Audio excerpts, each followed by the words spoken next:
गरीबी इंसान से सब कुछ छीन सकता है, लेकिन दिल का हौसला कभी नहीं। यह कहानी है सान्या और उसके अनोखे दोस्त बंदर की। सान्या एक छोटी सी लड़की, लेकिन पूरे घर का सहारा। माँ बाप नहीं रहे और दादाजी महीनों से बीमार। ना ही अच्छे से खाना मिलता था और ना ही दवाइयाँ। सान्या दिन रात मेहनत करती, लेकिन वो अपने दादाजी के लिए एक टाइम का दवाई का भी इंतजाम नहीं कर पाती थी।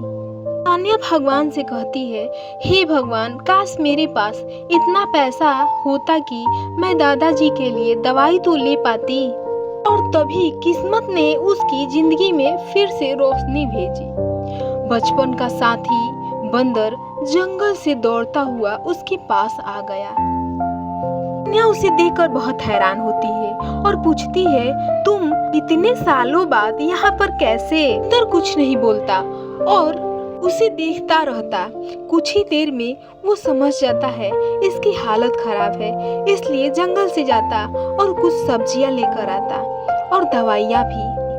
अपने दादाजी के लिए खाना बनाती है और उन्हें खिलाती है। सान्या की आंखों में आंसू भर आते हैं। बंदर कुछ नहीं बोलता, बस मुस्कुराता रहता, क्योंकि दोस्ती शब्दों से नहीं, एहसासों से निभाई जाती है। सान्या जंगल में लकड़ी लेने गई थी। घर आकर दादाजी से बातें करती है। उनकी हालात थोड़े थोड़े अच्छे होने लगे थे। बंदर दोस्त उसके दादाजी से मिलने आया। सान्या बंदर द्वारा लाया खाना पका दादाजी को खिलाती है। दवाइयाँ धीरे धीरे असर करने लगी थी। दादाजी बंदर को देखते हैं और पूछते हैं, ये कौन है? सान्या बताती है, ये मेरे बचपन का दोस्त है। जब जंगल में लकड़ियाँ काटने जाती थी तो ये वहीं पर मिला था। दादाजी मुस्कुराते हुए उसकी स्वागत करते हैं और बोलते हैं, ईश्वर ने तुम्हें सही समय पर हमारे पास भेजा है। दादाजी से बंदर बोलता है, मैं आप लोगों का ख्याल रखना चाहता हूँ। लेकिन सान्या बहुत ही स्वाभिमानी थी। वो बोलती है, रोज रोज खाना तुम कहाँ से लाओगे?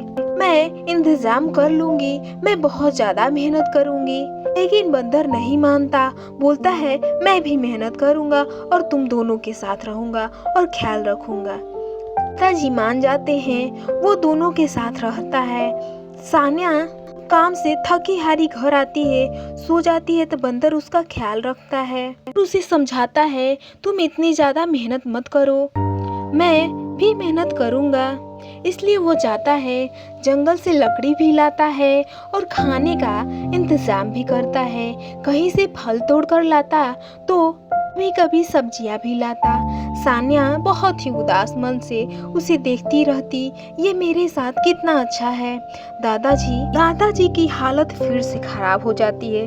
सान्या बहुत परेशान हो जाती है और रोने लगती है। तभी बंदर उसके पास आता है, उसे तसल्ली देता है कि दादाजी को कुछ नहीं होगा, वो ठीक हो जाएंगे।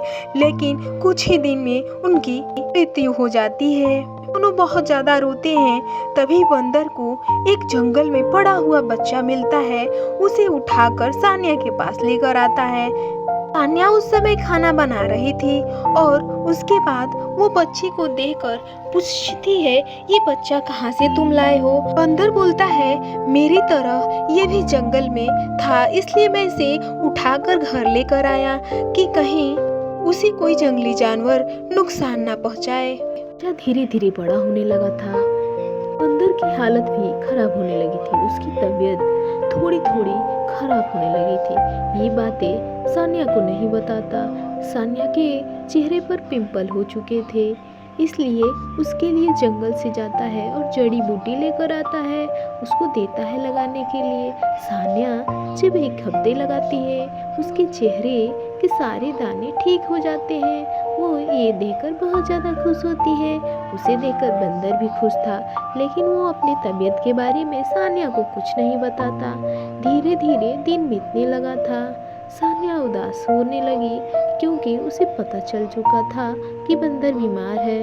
तभी एक दिन बंदर मर जाता है। उसे सान्या ले जाकर दफना देती है। उसका सहारा अब कोई नहीं बचा था। एक लड़का जो कि बंदर ने लाया था, उसे ही वो पढ़ा लिखा कर अपना सहारा बनाने में लग गई।